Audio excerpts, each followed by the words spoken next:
Caught a lot of fish out here, huh? Shit. I wouldn't wish it on anyone. Dad, you know what? Those doctors don't know everything. You can actually, you can live as long as you want to. It's my life, okay? If I want to die, I'll fucking die right now. What do you want me to live longer for you? For your brothers?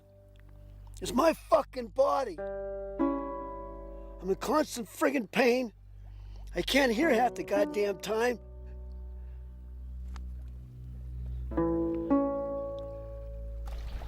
You're not a failure, Dad. What? You did a good job raising us. I mean, I'm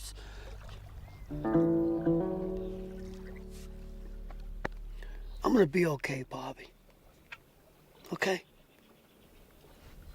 I can't believe this. I can't believe you're giving up.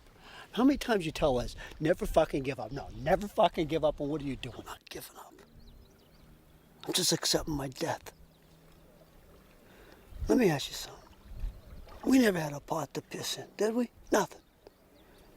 But I'm gonna die a rich guy. You know why? I'm gonna die before my kids. Gary's still got a shot.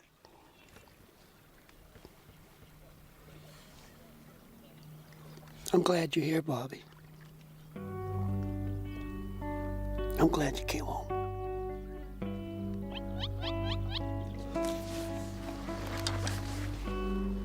Come on, let's go. Come on. Let's get out before people start thinking we're weird or something, huh? Really sweet, huh? The only problem was, it was bullshit. Well, not all bullshit. There was a lake. That was me playing me and my dad. I mean, sure, we had some moments, but if I laid my head in my dad's lap, he'd knee me in the throat. I wanted to tell my dad I loved him, but I didn't know how to. If I told my dad I loved him, he would think I was the one that was dying. When my dad was young, he excelled in sports. He wrestled, he played basketball, football, but his true love was boxing. He was a natural. He had dreams of becoming a professional boxer. I mean, he was a kid, but he had great skills. Remember, in those days, we had nothing to do. Everybody used to have a set of boxing gloves. I like the metaphor of boxing. Man on man, one on one. No rackets, no balls, just your body and your mind. I know sports metaphors are cliche, but boxing isn't baseball. Baseball, like life, is played with only a vague sense of time. That gentleman's game where they try not to hit the other person. Boxing is real life. At least it worked for me in my life. Of all the cliches about boxing, one stands out to me above all the rest. Drop your dukes and you're gonna get hit. My dad's nickname was Dodo.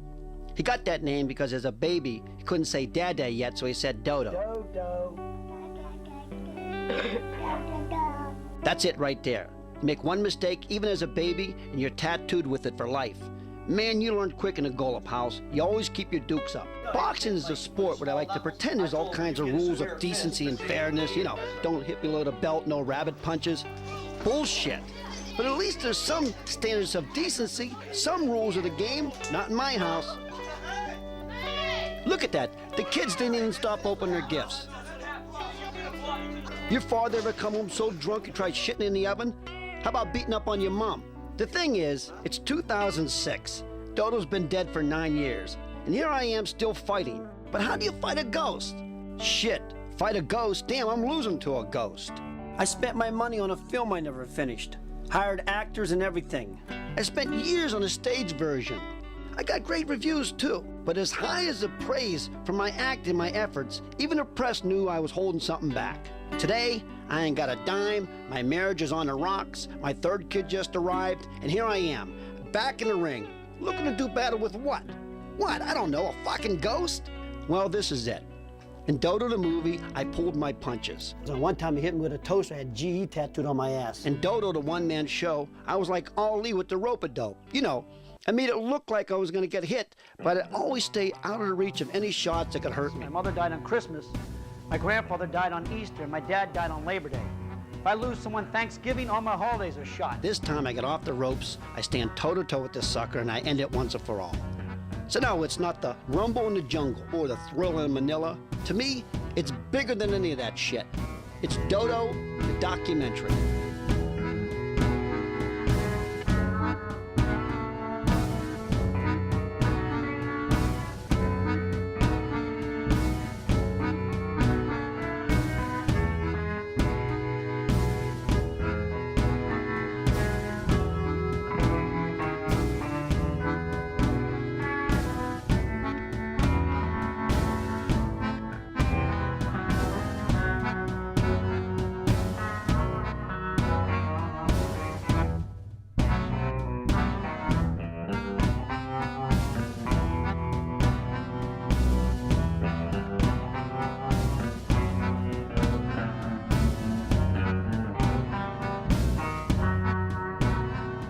This is the first time I'm going back since Dodo died. I guess like they say, in order to go forward, sometimes you have to go back. But this time I know what I want. Let me just put it this way, I got no fucking choice. I'm serious, this is it. If this doesn't happen, I'm done. 26 years, I'm done. It just means everything, it always has. When we first met, he was always trying to write things about the family, and then I think Dodo dying the way he did, it just put it all into focus maybe. It gave him something to focus on, if that makes sense. In a lot of ways, I've been preparing for the documentary all my life. As a kid, I was always taking movies of the family. Peaceful, happy family shots. You wanna know why? Because it took me out of the picture. As long as it was just a movie, I was safe. Foreman and Frazier might kick the shit out of each other, but the camera guy never got hurt. Maybe a little splattered blood. By being behind the camera, at least for a little while, I wasn't part of the insanity. With the camera in my hand, I had, or at least I could pretend I had some control. 10 people in this house. Can you believe that? I mean, this was the boys' room. 5 of us slept in this 12 by 8 box. I swear to God, my prison cell was bigger. It was like the Brady Bunch if Mike Brady had been a one-eyed drunk who beat his family and all the brothers were on crack or speed or something. That's my brother Donnie. He tried to use my mother's funeral to win back his ex-girlfriend. This is my sister Cindy. One time she knocked out a girl in a bathroom who was heckling me at one of my comedy shows. She's the mellow one in the family. That's me, Bobby. I know you don't drink. He don't drink, right? But he drinks out of the bottle. Like a pig you are. There's Barb. She got in a fight with the local karate instructor because he refused to give her kid a yellow belt. Barb's the kind of sister, when you get older and sick, she'll wipe your ass. No, I know it don't sound important now, but later, trust me. Hey man, turn the camera on. Here's a real joy, Ricky. Turn the camera off. Why are you turning the camera on me? I was drinking earlier. Then Randy. This is the first time on a camera you want to see what happened. And Donna. Donna was able to escape. She moved to Yonkers, New York. Now she refers to the family as you people. Seriously, did you notice? I don't know if you noticed. Gary's the youngest. He's been in and out of jail so many times he retired his number. That's the way I fucking want it tonight. I look at my brothers today and I can see a little bit of Dodo in each of them. Donnie has the insecure gene. Randy, well, he's just a straight-out drunk. And Ricky, he's an angry prick. Ricky never saw the one-man show. It didn't matter. Even if it was Hamlet, the prick would have said it sucked and then went into some rant about what fags the Danes are and wanting to know if I'd taken it up the ass. The show sucked. He needs a little bit more there. You need something. But how can you judge something you didn't see? I seen it. I You seen the didn't show. fuck. You seen the whole show? I seen the show and I don't like it. Where'd you I see think the it whole show? sucked. Where'd I you see seen the it. I whole- watched the whole show and I don't like it. That's what passed for humor in Dodo's house. How does the show end? Now you want to hit me with how it ended. How does it end? I'm telling you it ended. How does it end? It ended in Dodo quietness. All I'm telling you is his show sucks. If you could hurt someone else, everyone in the house would laugh. I think mostly out of relief that it wasn't them this time. I don't care about that. Just don't need it out of the fucking fan. Bad enough I do. We called them jokes, but they really were fighting words with a kick at the end. Everyone always makes shit for Bobby like he's someone fucking special all of a sudden. The fuck? Kind of reminds me of that smile Ali had on his face when he knocked out Liston. Fuck Bobby, what's in the package?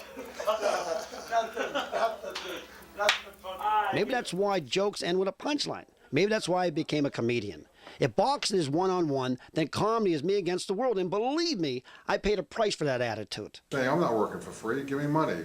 And I'd say, that's the way comics start out. And he basically told me to go fuck myself again. I didn't understand this guy. He had so much anger, he just couldn't control it. When we weren't fighting for real, then we were talking about fighting. And when we weren't talking about fighting, we were engaged in never-ending verbal sparring. It was like that bell never rang. Well, you know what? See, get over here. See what you get. See what I'm saying? And even after his death, the ghost was still throwing his jabs. To my son Randy and his wife Wendy, who never saw a trailer she didn't like. You know, Randy, your wife never fit in with the family, but then again, we all have a full set of teeth. I grew up in an industrial area. Steel. Just about everyone worked in the steel mills. In a way, it's sort of what defines you as a man. If you got a job in a steel mill, you were set. Steady pay, health insurance. Steel was everything in this town. It wasn't by accident they called a football team the Pittsburgh Steelers. It's not easy to make a living in an industry town when that industry won't hire you. Dodo lost his eye in a freak accident when he was 16. With all that machinery in close quarters, none of the local steel companies would risk hiring a one-eyed man. And since the other major employer at the time was the military, and they certainly wouldn't take a chance on him, Dodo didn't have a lot of options. I don't know why, but he became a roofer. Come on, let's face it, outdoor work in western Pennsylvania is not exactly a steady business. So when he wasn't working, which was most of the time, Dodo would be out drumming up business. That's what he calls all-day binges at one drinking hole or another. We would stop and have a beer, and Dodo would be there, and he was the life of the party. My dad said he used to get a lot of work at the bars. So he said when he was drinking, really, he was working. My mother said, you're a hard fucking worker. You work every day. Everyone knew Dodo. He'd come home drunk, broke from buying other people drinks. Dodo was a nice guy. He used to do the roofing for us at Twin City House for many years. And Dodo drank with all the brothers down and came down and drank all of them. He did a nice guy. He set the bar whenever he came in. You know, we paid him. He set the bar with him. All right, man, this is the best, man. It's like 90 or 91. My dad, Dodo, gets all fucked up here at the Eagles Club in the afternoon. He gets some munchies and decides to go to McDonald's across the street. So he pulls in the drive-thru, orders some food right here, and falls asleep in line. They got a Ronald McDonald outside entertaining a bunch of kids who happens to be an off-duty cop. And he looks in, he sees Dodo sleeping, he smells the booze. Now this clown starts shaking my dad, Dodo, trying to wake him up. Could you imagine being woken up out of a drunken stupor with the clown in your face? Have you been drinking, sir? Sir, you got the right to remain silent? Fucker, wake up. I think for getting drunk, the judge gave my dad 3 months at the Ronald McDonald House. Don't believe everything he tells you. He's full of shit half the time. I'm here to tell you the truth. First of all, I don't apologize for anything. Yeah, I drank. You're fucking right, I drank and had a good time doing it. And I'm still drinking. I raised 8 kids, that's 10 mouths to feed, never took a penny from no one, never. I have a problem with that because I think he should have accepted money. I think he should have thought of his family. I think he should have not gone to the bar and buy strangers drinks. He should have, you know, expanded his business. He should have had a second job. He should have done other things to make the family whole. You ever raised 8 kids? I didn't think so. Have you been drinking? But a DWI Sir. for a one-eyed self-employed roofer who has to drive for a living to support a family? I mean, well, it ain't that great for business. I fucked up. We all fuck up one time or another. I like to drink, so arrest me. I don't drink socially, I drink to get drunk. If you had to raise these fucking animals, you would drink too. We didn't have a pot to piss in, but there was Dodo out there the next day drumming up business again. You ever heard the expression, we were poor, but we didn't know it? Well, we knew it. You shut your face or you'll get out. The town folks knew it, and Dodo knew it. Because when you grow up in a big family, you run out of towels. You ever have to do this? Share a towel with your brother when he gets done using it? You're really not sure what part of the towel you want to wipe your face? Like, you gotta use this next?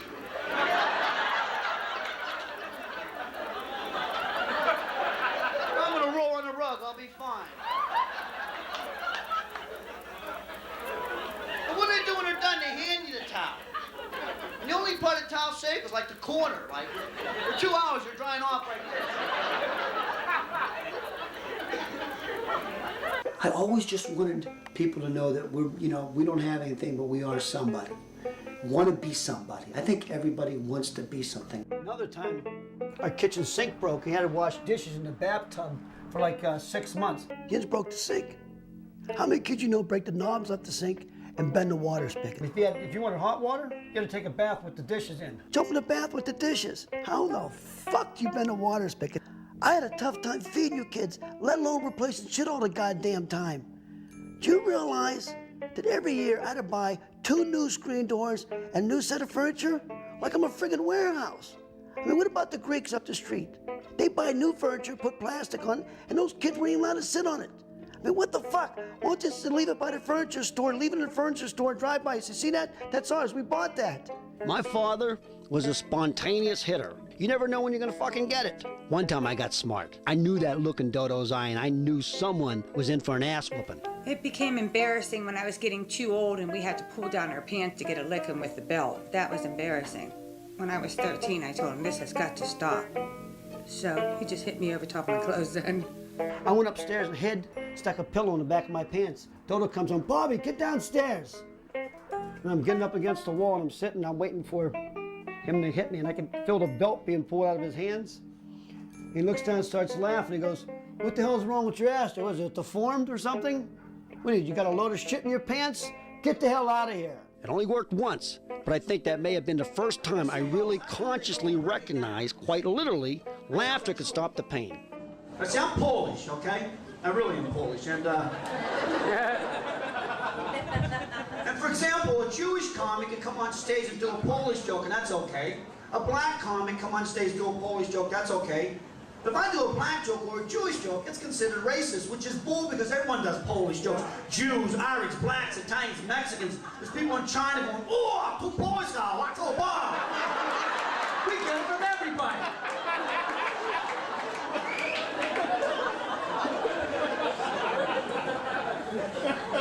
The end of my show in Los Angeles, this Mexican guy comes up to me at the end of my show and goes, you funny, but you Polak, right?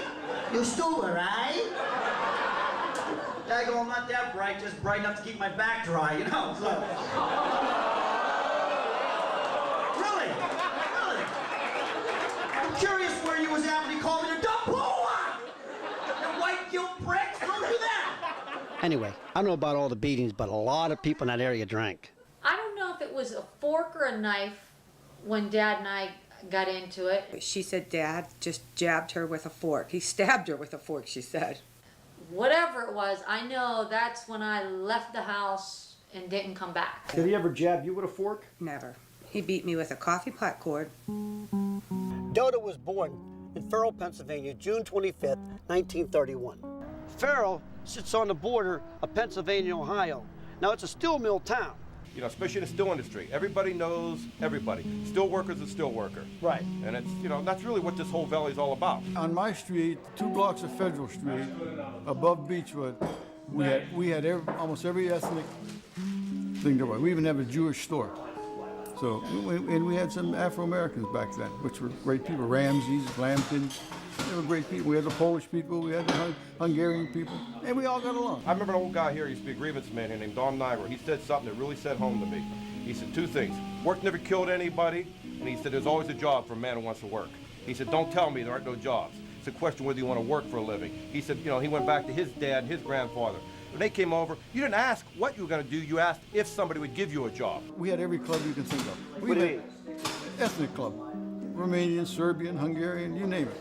And yet you had a synagogue right across the street. They used to bring the wine out and everybody drank, sat under the grapevines. We had grapevines then, and everybody used to sit under the grapevines. There was no TVs. Do you remember Helen's, the old black bar was down here? Helen. Oh, was that Phil, Tizio's? That was Helen, but we called her Tizio. Helen is his wife. Oh, Helen was the wife. Helen was wife. And everything was in her name. No, well, as far as I remember, Tizio was mostly black, but it was like some white people kind of mostly black, right? Tizio? It changed in a period of time. After they took over, it went mostly black. It was like the top of the hill for where we are now. It's still there, but it's a different place now. Check this out. Wrigley, believe it or not, listed Farrell as having more bars and churches per capita anywhere in the country. And Dodo, he had every bar, every one of them. Look, over here. Look at this church, right there. Church. Church. Church. Bar. Serbian home. Doesn't matter. We're Polish and Croatian. They serve booze, Dodo hit it. My dad had 3 regular places he drank at. The VFW Club, the Eagles Club, and the Helens, an all-black bar, which is weird because I thought my dad was racist. This black guy, 4 of them, was robbing this here 61-year-old guy in the subway in New York. Right. So the cops shot him. Yeah. One guy in the back, and he's a paraplegic the rest of his life. So he lost the case. I mean, so he got 2 years in jail. So they sued the city of New York for $3 million, and he won the case. Who won? The black guy that was doing the robbing? Doing the robbing, yeah. This is why I'm prejudiced. My dad would go in an old-black bar, fall asleep, pass out at the bar with his money on the table, and no one would fuck with him. No one would touch with him. No one would mess with Dodo. So the white guy says, well, if he could sue, he sues the black guy. The black guy is broke. He said he gave $1 million to his mother to take care of him. Who sued the black guy? The guy that got robbed. You know, they robbed. Right. He said, well, the guy was, he said, his lawyer said, well, he's broke, he ain't got no money left. Well, the lawyer took his money. Well, he was a good guy. He was a good guy. Thanks, brother. I appreciate that, man. Thank you, man. Dodo used to take me to bars with him all the time when I was a kid. Do you know how many Slim Jims and pickled eggs I ate as a kid? A lot of them, believe me. The thing is, you know, sometimes people get drunk and say, I love you, man. Not in my house. Never happened. Oh, wait a minute. That's not true. One time, my brother Randy did try. Give me a beer, bitch. Beers. Hey, Ricky. Yeah. Man, you know I love you. You know that?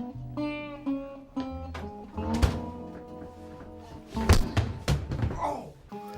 Now, tell me you love me on camera. You're a look, you bald headed. You're a. Okay, man, tell me on camera, man. Did I tell him on camera? Yeah. You're an ugly. I never said to our father, I love you. He felt kind of odd about saying it, so. Men didn't do that. You know, grandma did that. Growing up as a kid, you just didn't do that. It wasn't the manly thing to do. 46 years he worked in the mill, and the day he died, to that day, we never ever said, I love you, or anything like that, but it was understood. My dad told me a lot of times he loved me. Of course he did. And I'm sure there were times he hated me. I wasn't the best child growing up. I could still remember my dad. I was a few minutes late, and there was an alley behind our house across the street, and he was there waiting. Well, the guy I was dating was going to drop me off there because everybody was afraid of my dad. He dragged me down the street by my hair. It was so embarrassing. I got 3 beautiful daughters, Cindy Bacusi, Barbara DeVelli, and Donna Carrera.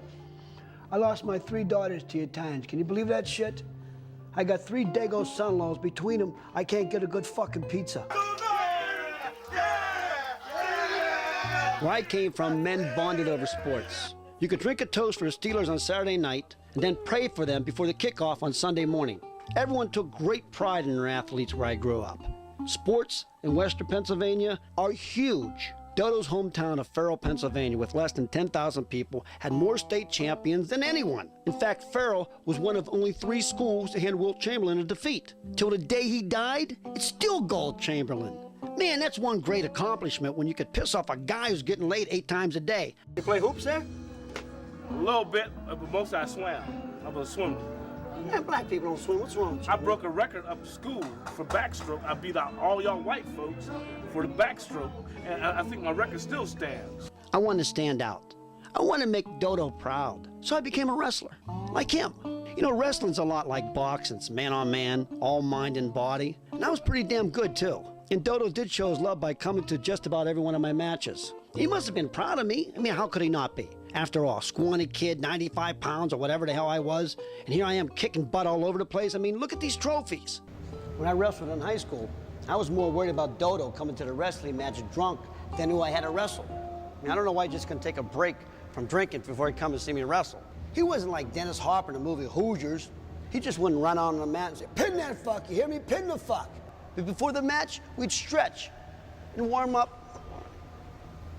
And I'd see my dad in the stands talking to some people and them slightly turn their heads to avoid the alcohol breath.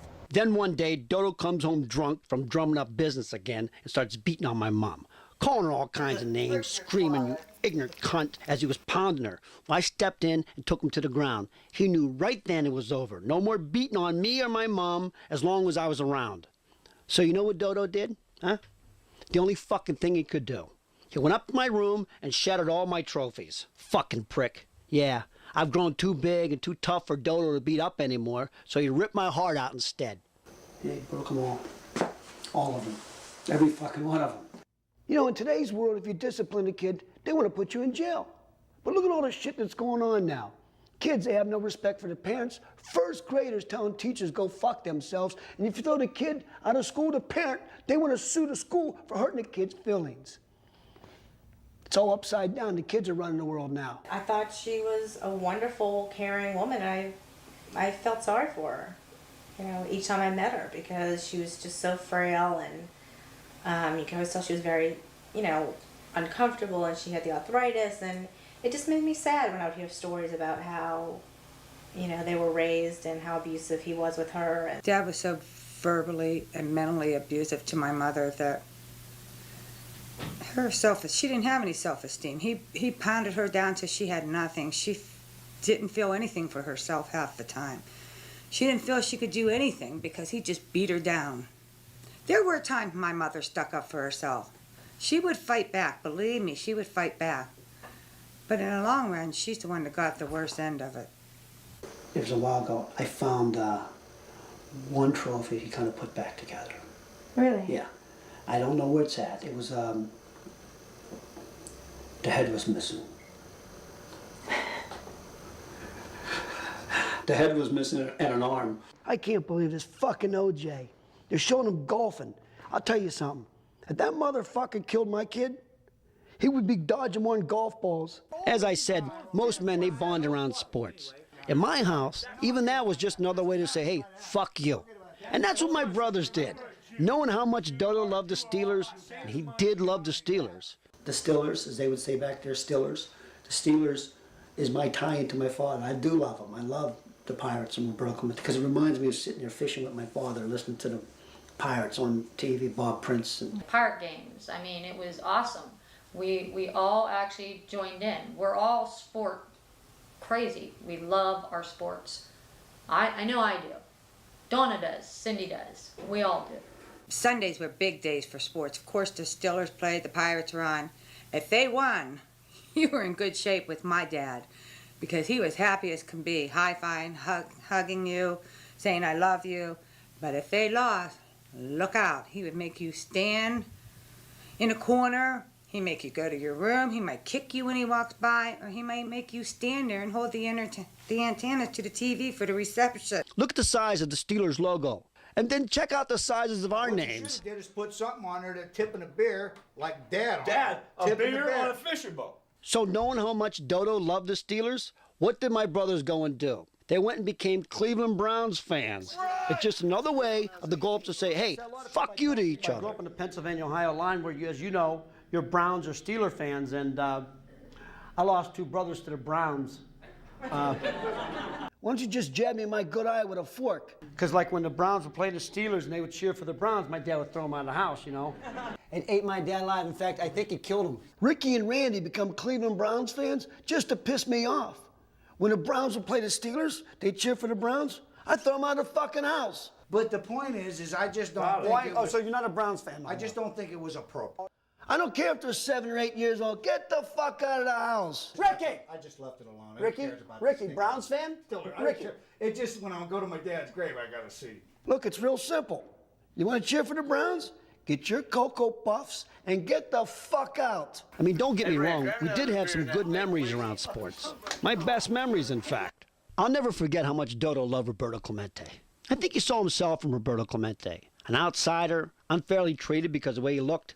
But Roberto, he was a man filled with pride, filled with dignity. You know, someone who's risen from poverty to become nothing less than a national hero. No, I think Dodo saw in Clemente what he could have been, what he wanted to be once if that ground ball to shortstop didn't knock his eye out. The one that ended all his dreams of becoming a professional fighter before he even had a shot. Sometimes I'd sit and watch Dodo as he sat and watched the game, knowing that both of us must have been thinking about what might have been. Probably would have been, in most instances, a lightweight champ of the world at that time.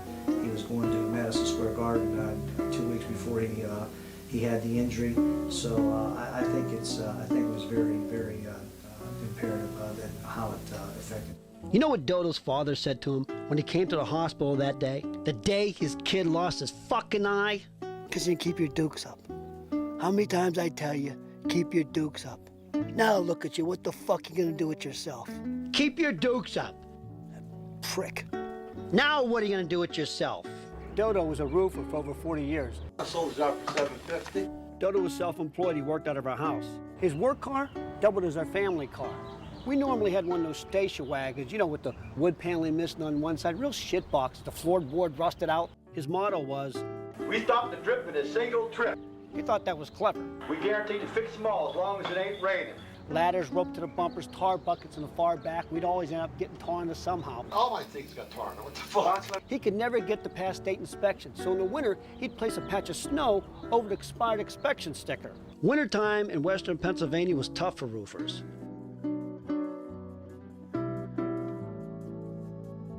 Summertime was cool. Forbes Field in Pittsburgh?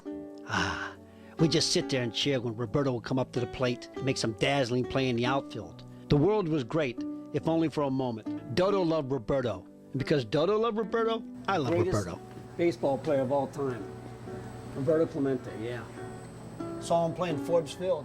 Last game, unbelievable. Oh, does he hit? Roberto was just like a baseball player. He was like part of our family. Everyone loved him. During baseball season, everything, Roberto this, Roberto that. New Year's Eve, 1972. Pittsburgh Pirates outfielder Roberto Clemente headed up relief efforts in his native Puerto Rico for victims of the Nicaraguan earthquake. He was taking food down to victims of this devastating earthquake. When we got the news the next morning, my whole family sat around the TV here. This was 10 o'clock in the morning. There was no fighting, no joking, no kidding around. I mean, this was serious. This is Roberto. I mean, we'd say little things like, you know, Roberto would be okay. He'll be all right. He could swim across the ocean. Around 9 o'clock that night, the news came on and said they found Roberto Clemente's plane, but he was missing. Another problem was the plane went down in shark-infested waters. Around 12 o'clock that night, my whole family fell asleep right there on the floor waiting for updates, seeing if Roberto would make it. Only my dad and I were still awake, and for an hour, I had them all to myself. My dad loved him. More than he loved you? I don't know about that, but I mean, the only time I've ever saw my dad cry was when the Pirates and Steelers won the championship.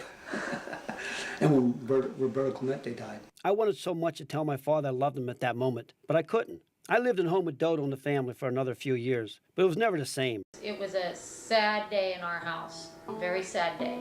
I kind of can vaguely remember the next day we were waiting for the news, and it was true, and we were sad. There was crying that went on. Everybody in the house started crying. My dad was crying for Roberto, my mother, my brother. Even I cried for Roberto, and I wasn't really into sports a whole lot, but I loved the guy too. I'll never forget, he was upstairs and he had the door closed, and I was going in, I think, to ask him for a couple dollars to go somewhere with my buddies, and he was laying in the bedroom crying and praying, and I just knew what he actually meant to my father. Yeah, don't get me wrong. I mean, when the Steelers and the Pirates won their championships, I loved that. But when Roberto Clemente died, sports never again would just be fun and games. A couple years after that, I had to leave the house for good. I had to. I was sent to prison. Oh, did I forget to mention I did time? Or as in the Golub House, we call it graduate school. I love all my kids equally, but Gary, that's the one that scares me. I've been having trouble with him since he's been 12 years old. Feels good to be home with the 1983 guy. I need a job selling cars. You get your job stealing them. He's always trying to get over on people. When Gary lived at home, I had the county jail on speed dial. It was sad because my parents got divorced when the four younger were young. Gary just went off to the bad start at 12 years old. Robin Holmes got put away. He was still the youngest. But to put back with my mother took them 4 kids in Strother schools. They were enrolled. They chose not to stay there. And Mom always got the bad heat from a lot of people, and she shouldn't have. She shouldn't have. I wish I had a magic wand to make Gary's crack habit disappear. I don't know what to do with him.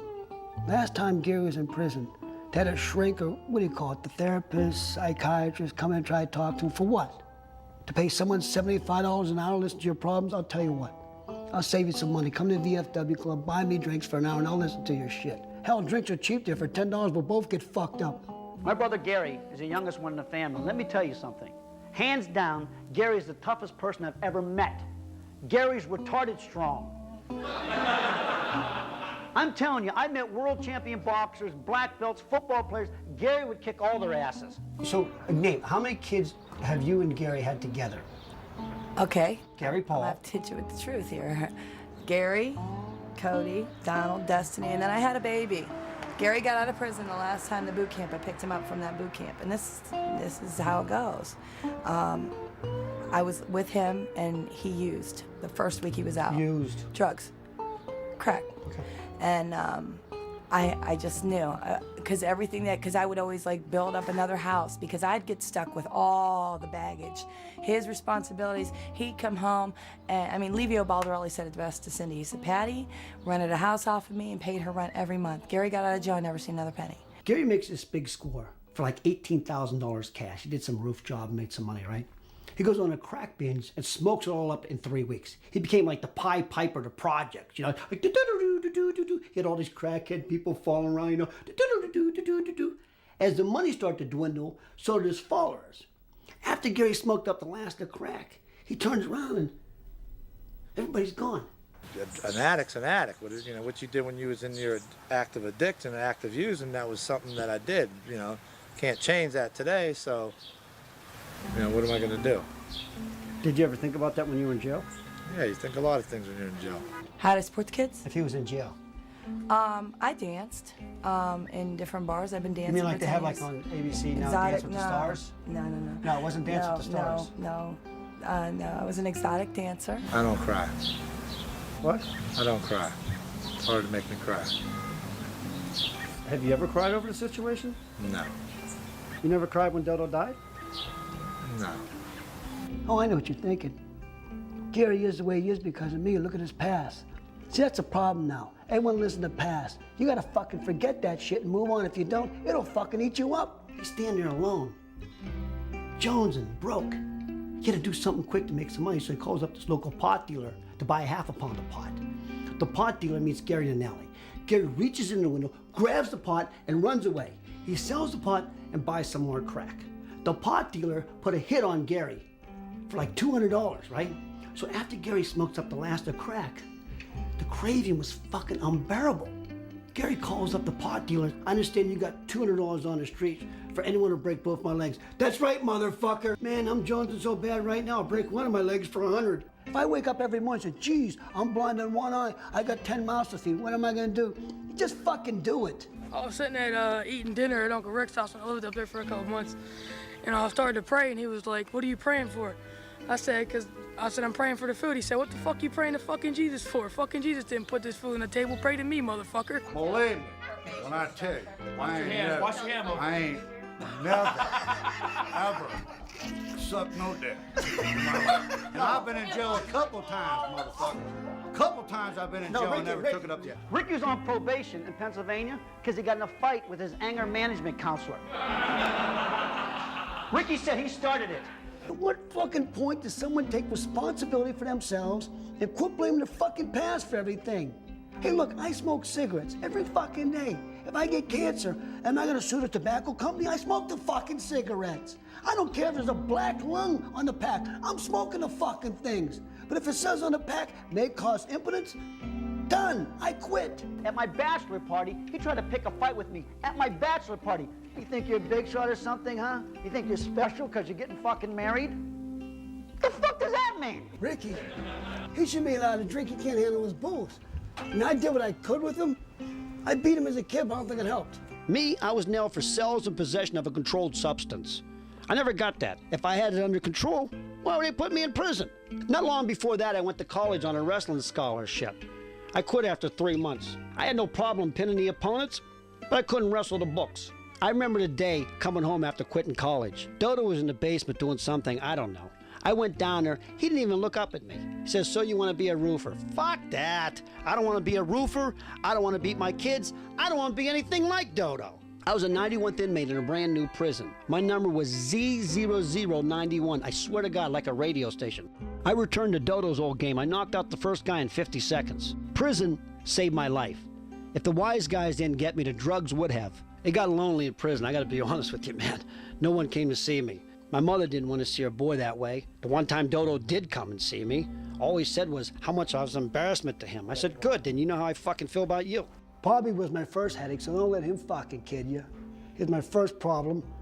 He went to prison in 1977 for selling marijuana. I used to see him sneak up the stairs with a sack over his shoulder. I go, what do you got there? Dirty clothes, he tells me. I'm fucking stupid, right? Dirty clothes. I was hustling when he was shitting yellow. Next time I see him with dirty clothes, I threw him out of the house. When I got out of prison, I knew I had to leave my hometown to escape the drug scene. So in 1979, I moved to Miami.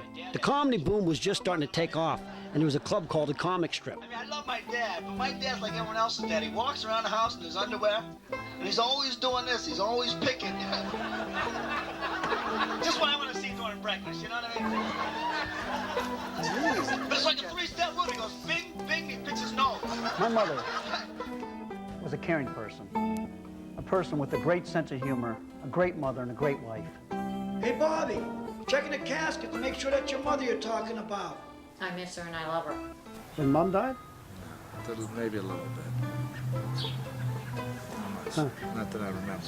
The docu-comedy Dodo, how long do you think this is going to be? Will it be an hour or hour Oh, and a half? no. It's going to be a film. Okay. It'll be 2 hours, an hour and a half, 2 hours. Mm-hmm. The show, as you know, it's on your website. Right. Was very successful. I mean, as far as, people responding to it.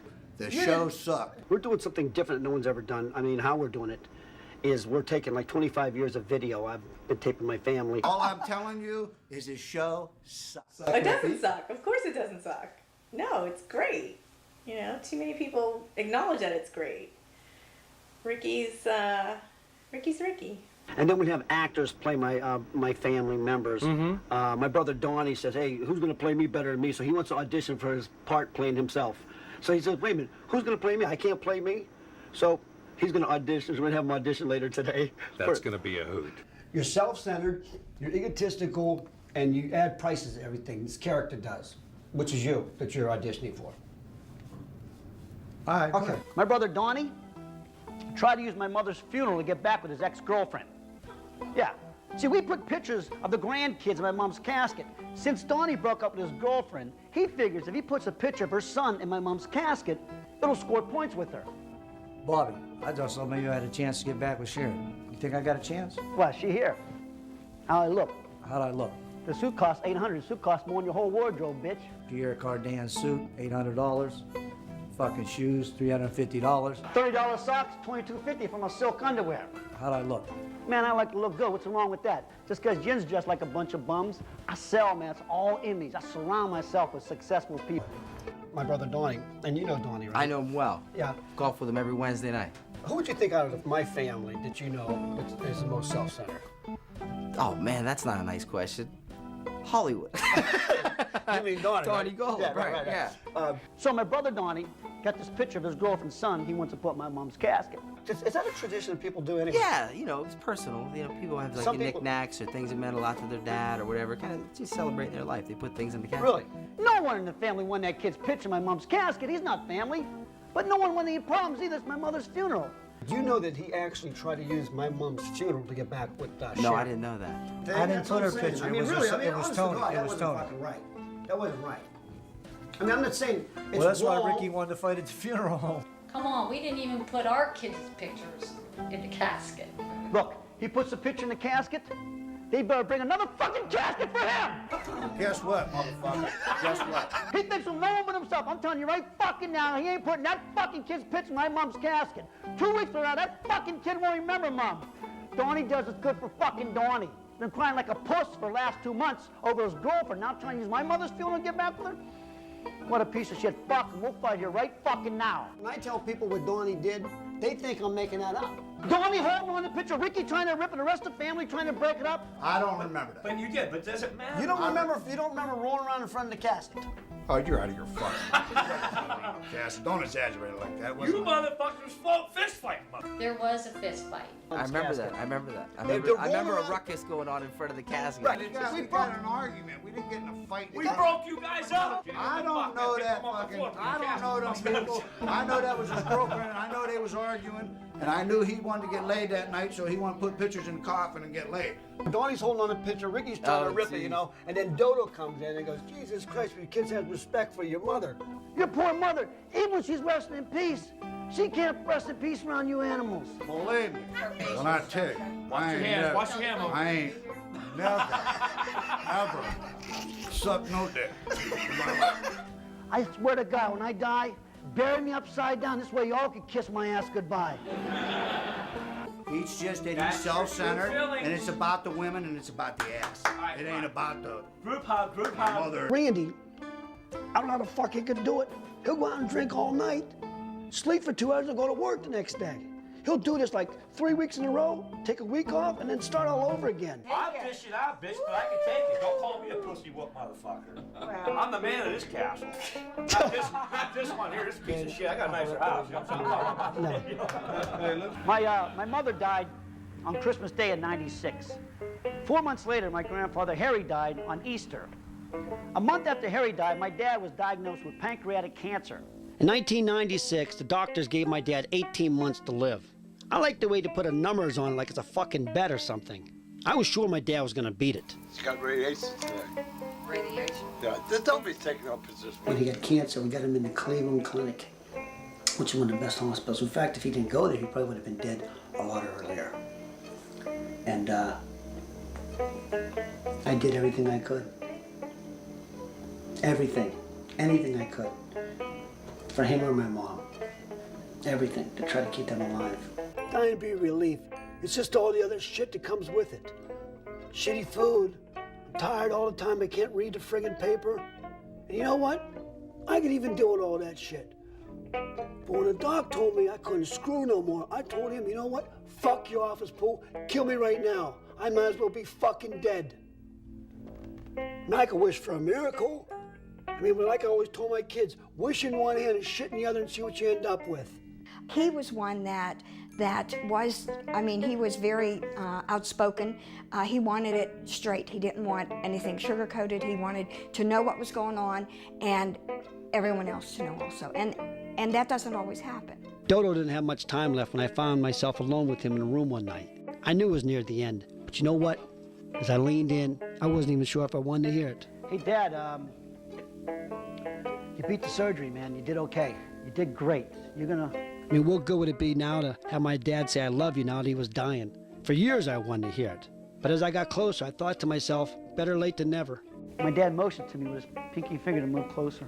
And he says, in a low, weak whisper, "Hey, Bobby, you tell your brother Donnie if I die,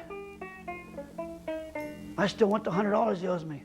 A lot of guys get religion right now, you know. Preachers on TV telling how much they love you and Jesus loves you, and we're not looking to get no blowjob behind the church. All I know is everyone's getting their dick sucked except me. Because of Dodo getting progressively worse, someone needed to stay with them at the house day and night. I mean, everybody was doing what they could do to pitch in. I don't know if I do it. My kids screwing up my last few days. They come around blabbing and shit, want me to change or apologize for something. I don't know what the fuck they want. I don't give a rat's ass. I am who I am. I know what you're gonna ask me. I didn't take the money. You know, Gary, I don't want you to spend the rest of your life in and out of jail or end up dead. I pray to God you change. You take the money, Gary? No, I didn't. Like you have in the last 50 times. I'm dying, Gary, the truth. The truth just wants the truth. Take the money. No. That's it. Put that cigarette out.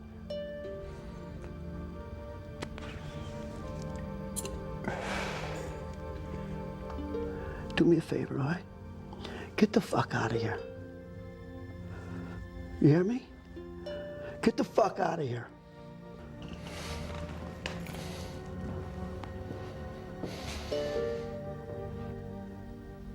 How do you feel about taking money off Dodo when he was dying of cancer? How do you feel about that?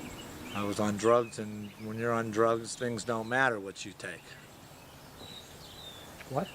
When you're on drugs, by taking money from my dad when I was on drugs, that didn't matter. It was my addiction that was taken. It wasn't me. It was the addiction of the cocaine addiction that took the money. I mean, I took it, but it wasn't myself that took it. I mean, you know, I will say that you never put a gun to someone's head for crack, but, you know, I mean, you know, there's one thing about stealing money, but when someone's dying of cancer, that was pretty tough. That was tough. I know this guy. He was a drunken alcoholic.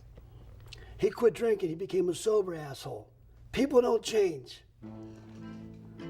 Tell me something. Why'd you try to kill yourself? Jeez, Dad, that was 5 years ago. What? I was drunk. She left, took Stacy. It was stupid. What? But when I got that call from your sister, I ran across the street, and I'm outside that door. I heard that gun go off. You took something from me that day. You know that? Would you spill your beer getting up? Son of a bitch. I was so drunk. Remember, I missed myself. I shot a hole through the roof. I'm going to fix the fucking thing. Of course I do. I don't even know why you had that fucking gun. You don't hunt or anything. Oh, yeah, I went a couple times. What are you gonna hit? You can't even fucking shoot yourself. Fuck you. Holy shit. Okay. I want you to do me a favor, Rand. What? I want you watch after gear for me. Dad, you can't put that on me. You know me. No. Get one of the girls or Barb. I know, I'm just saying, you know, keep an eye out for him. All right. Thanks. I was in a crack house. My father died, and a crackhead told me that my father died, and I finished my crack, and then I left. How do you feel about that? I feel sick about that. Dodo wrote on his will exactly how he wanted to be buried and his funeral to be. The first thing he wanted was for all the kids to meet in front of McGonagall's funeral home, so we'd go in together, giving us 45 minutes alone before people start showing up. As we work our way closer to the casket, something's not right here. From the back of the room, this thing sticking out of the casket. We walk up to the casket, we start cracking up. My dad's laying in the casket wearing a Pittsburgh Pirates shirt with a pack of Marlboros in his pocket. Blue jeans with work boots with tar stains on them. He's wearing a Pittsburgh Steeler hat with 2 fishing lures attached. A 6-pack of Budweiser beer by his left ear that's cold. In his left hand is a fishing pole sticking straight up out of the casket. In his right hand is a trowel, you know, to spread tar and cement with. My brother's Ricky's leaning on the casket going, "That's my trowel! Some bitch took my trowel!" Donnie wanted to get a suit on my dad. Right. So he came down and said, man, I got a reputation in this town, man. My dad can't be buried like this. I'm gonna get a suit. So he went down and talked to you. Right. And he asked you, I don't know, can I get a suit on my dad? Yeah. And then you told him, what'd you say? You said you could go to your house and get one? Yeah, I said Hollywood. I said, come on. I said, well, you know, I said, if anybody could provide a suit here, it'd be you. You got it. You're like Armani Special. You got And then what a did whole- he do? He said, well, listen, man, I pay a lot of money for my suits. He said, you can have one, but don't be cutting it up the back. He said, I need it back after the funeral. Later that night, there's a line of people out the front door waiting to pay the respects to my father, Dodo. I mean, people from all walks of life. Slovaks, Irish, Greek, Polish, Jewish, rich or poor, you name it, they were there. Watching people leave my father's casket, not knowing to laugh or cry, I gotta tell you, it was special, you know? Dodo's funeral was prepaid. He came in and had it all prepaid. And see, sometimes people put a little bit more money in accounts than they actually need for the funeral, just to make sure, because there's luncheons afterwards, there's a cost to come up. So there was a balance left of a certain amount of money, you know. So And that gets split among the 8 kids? Yeah, Because there's 8 of us. 88 Right. gets cut, right. So that's usually done, you know, a month later, because we don't, you know, Right. another expense might come up, you know, so. So Gary is, you know, my dad, basically you're lining up to go to the actual funeral. Right. So this is when you get buried here, it's a wake, right? Right, And then correct. we're going to the funeral, had all the, and Gary and his wife, I don't know if you remember the wife, she had blonde hair. How long you in town for, Down. Pop? That was when I was beat down. Try me now, nigga. And they were trying to get their portion of the money of that 1/8 of what, a couple grand before the hearse ever pulled out. Right. No, come on. Do you remember that? No, I don't remember that, no. Your brother goes, well, I can't do that right now. And Gary said, well, can you front me the money? Because you know you got the money, or maybe give me some money out of your own pocket. Do you remember that? No, I don't remember that, no. You don't remember that? No, not at all. Are you gonna put this on TV and make me out to be this fucking crackhead that you fucking laugh at? They're lying. That's not. No. And so wait a minute. So Barbara's lying, Ricky's lying, And they're all Donnie's lying, and the funeral director's lying. They're all who lying. you spoke to. They're all lying. Gary, you better hammer him right Come on, now. Pat. Hurry, go, hey, Cody, get his hair cut. He don't know nothing about us. I got the goddamn release. I can say whatever I want. Fuck you. I'm not. What? I'm not. Fuck you. What are you mad at me for? Because you listen to your people. No, I didn't. But you're picking on Randy. Picking on him. You know what he says to me on the phone when I got to deal with his bitch? What does he say?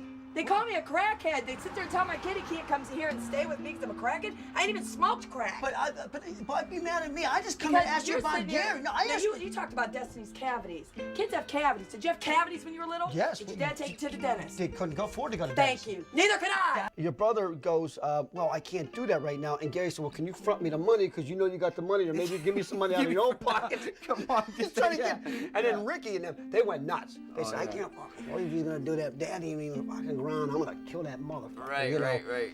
It's funny what some of the family members do. I mean, I was looking at some of the film yesterday and a little today, and I laughed. Sad, at some moments, embarrassing, but funny. After people in Atlanta see this tape, I'll be fucking poor. They're not gonna call my company. They're gonna say you're some dysfunctional motherfuckers, man. Matter of fact, erase this shit here. Erase that shit.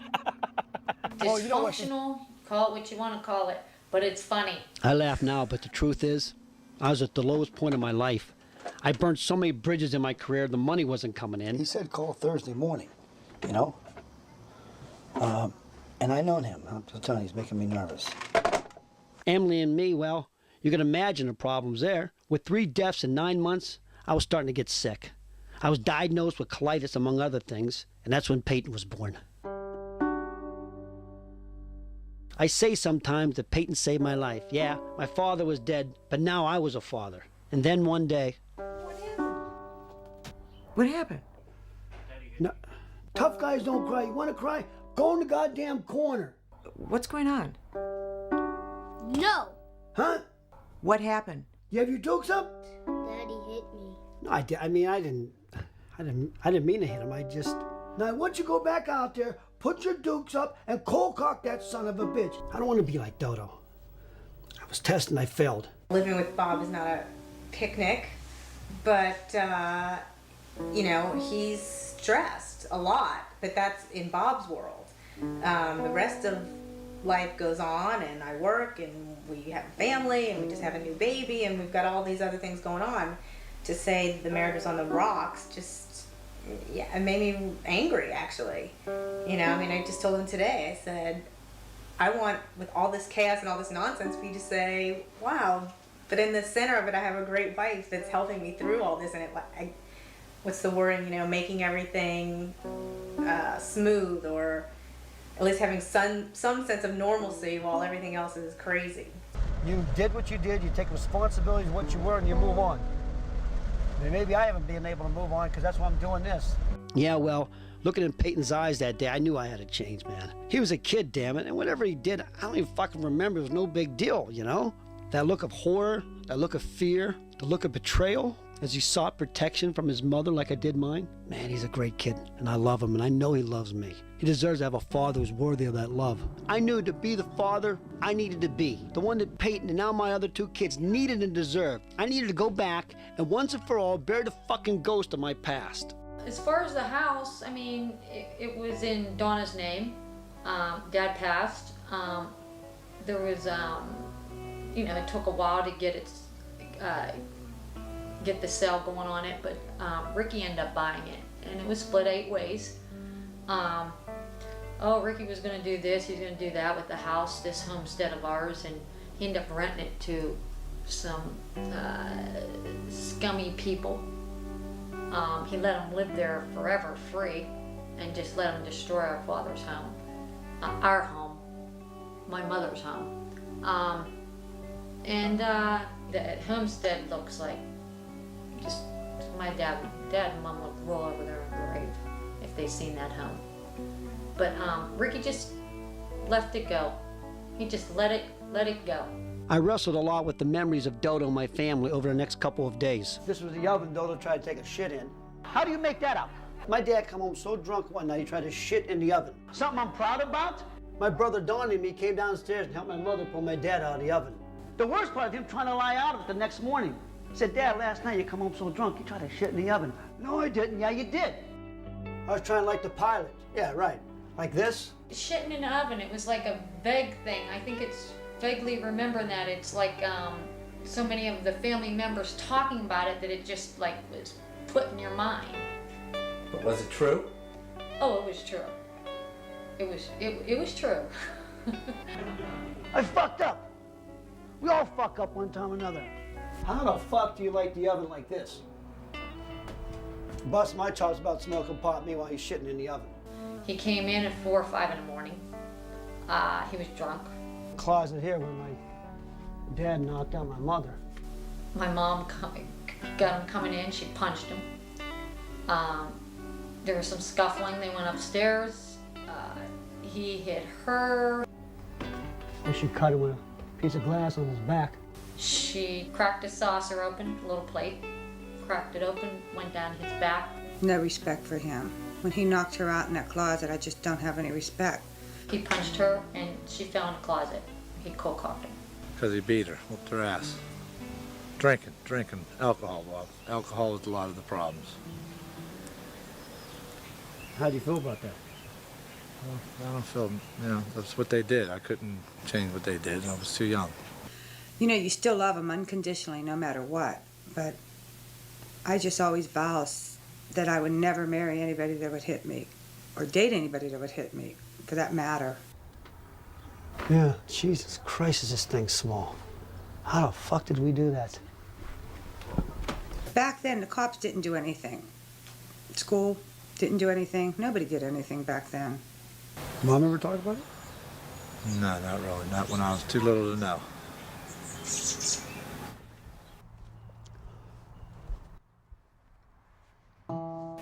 If you could sum up Dodo in one word, what would it be?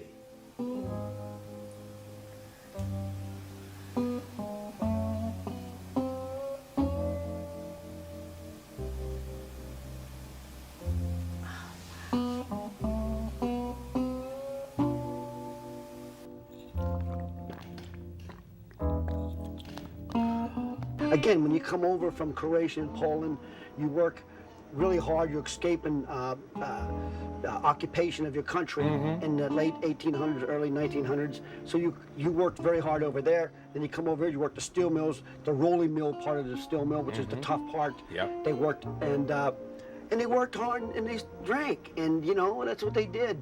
And they wasn't having time to share your emotions. Saying I love you was a problem in our household. And I think that gets passed down 60, 70 years later. Have you ever experienced that yourself with your father around here? I mean, was you able to express your emotions? I was, yeah. I told my dad I loved him, and he was open on the same way of... we used to even hug and kiss and everything. Wow. Yeah. Oh, my. Well, but that is rare around here. Yeah. Yeah, it really is. But we were that close. He was an excellent father. Probably like yours, he worked 2 jobs. He used to go out, hang spouting, put in furnaces, hang aluminum siding during the daytime. Then he'd come home, had something to eat, changed, and then went out to the mill and worked, 8 hours, 10 hours, whatever. But what I've learned most of all is that life sometimes can feel like a boxing match.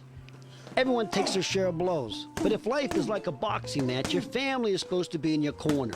Your home is supposed to be a place where everyone is on your side. It's a place where no matter what kind of beating you're taking out there, you should be able to catch your breath, and if for only a few moments, you should be able to drop your dukes. Look, everyone got their shit in life. Maybe my story is unique, and maybe it's not. It doesn't really matter. But I get the chance to write the ending to this story. It reminds me of that Rolling Stones song. You can't always get what you want, but if you try sometime, you just might find you get what you need. When he looks in the mirror, he sees a good father. He has so much baggage and such the ghost of his father, not doing the things he does. From just a hug, we hug the boys, 24/7 if we could. And, now the new baby, he's melted. But I think it identifies him and separates him. That's what keeps him focused on being separate from Dodo, is maybe just the affection and just the physical touch of hugging your child and loving them and being there for them and, you know, being with them all the time. Spend a lot of time together. These comics, they come on stage now. You know I'm not drinking no more. I smoke 10 packs of cigarettes a day. I drink 20 pots of coffee. I can blow smoke rings out of my asshole, but I'm sober. Stroke me, you know. All I'm telling you is his show sucks. The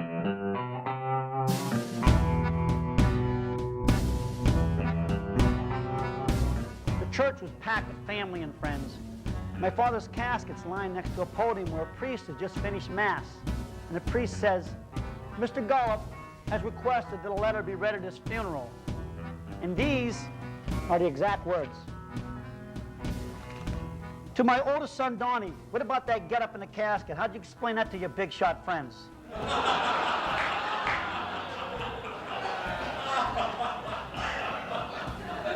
Oh, by the way, Donnie, if you put a picture of your girlfriend's son in my casket, I'll haunt you for the rest of your life. To my oldest daughter, Cindy, you're a hard worker. Hopefully some of that will rub off on your husband. To my son, Bobby, the actor, I'm showing more emotion dead than you have your whole career. To my daughter, Barb, whose husband lost so many fingers, he can't grip a baseball.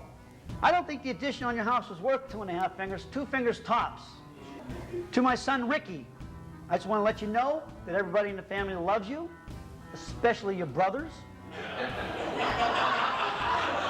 What do you say after the funeral, you go give them all a big hug and kiss?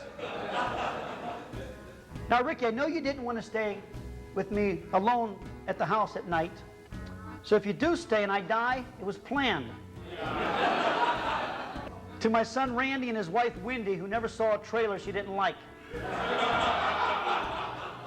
You know, Randy, your wife never fit in with the family, but then again, we all have a full set of teeth.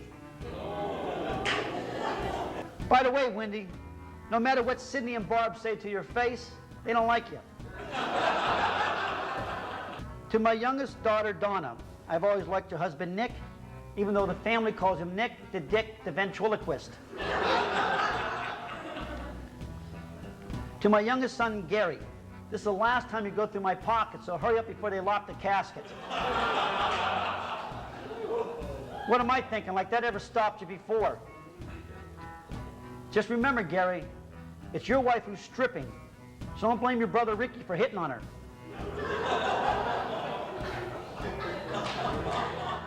Just to let you guys know, I saw the documentary, and it fucking sucks.